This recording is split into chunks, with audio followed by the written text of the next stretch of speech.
And then your mouse. Yeah, my rat. Yeah, I can take you on a little tour of the gallery. Yeah, totally. Give me like a introduction to this. Well, this is art that I created. Some of it was in the beginning of high school, but most of it was the past year because I went on a huge art binge, I guess you could say. This was real life drawing, so like drawing nudes in a classroom, which I actually really enjoyed. And then I like working in white charcoal. These are some of my white charcoal drawings, and I love them dearly. This was darkroom photography, and it's not brilliant because it was my first try. It's another one of my favorites because the girl in it is completely drawn in makeup.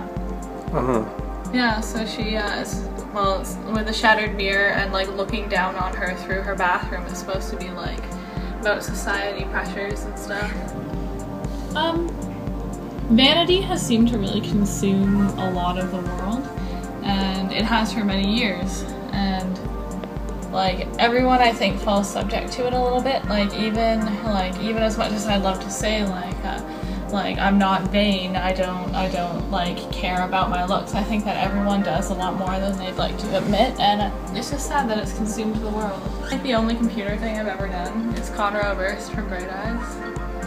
I also like pastel, which I've only first started getting into, so this is one. And I'm also inspired by Tim Burton. That's me and my little family in Tim Burton's Yeah. This was supposed to be Rose from Titanic, but I messed it up, so I made some creative changes. And I like to do some more abstract-y stuff like this. I drew this one in grade 11, I think. Obviously not Paris. Yeah. It was originally titled Obviously Not Paris at Noon, but I couldn't fit it all in there. I love tattoos and tattoo art and beautiful women. So that's yeah, that's one of my favorites. I'm not used to drawing in a realistic style, but This one? yeah. I just decided to draw in a realistic style and then add some of my own style into it with a tattoo. Cool. I really like fantasy and women, so that is one of my favorites as well. And then I like this one. I like to look at like societal issues, which is why I chose such a controversial subject and such. And it's called Womanhood.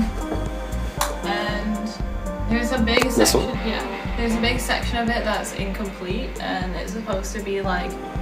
Basically, the woman in the painting is trying to be something that she's not, and she's grown these wings, but with those wings, she's actually grown chains as well. And there's a big portion of the painting that is incomplete to show the incompleteness that you feel when you're trying to be something that you are. But it's supposed to be the idea of like sadness and anxiety consuming and taking everything away. But the red in the background is representing that this fear and anxiety is actually fueled by failed love.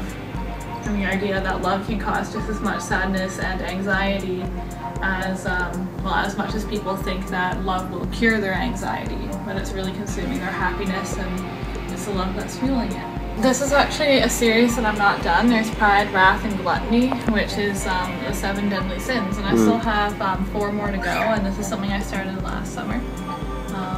And I decided to explore different cultures for it, and hopefully you'll be able to see the last 4 soon. Narcissism.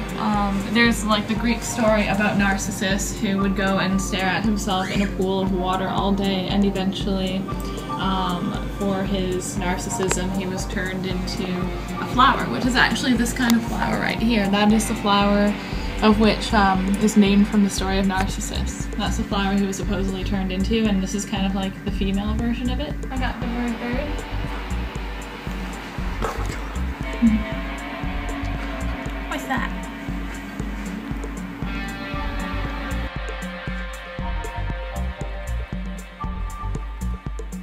Hey.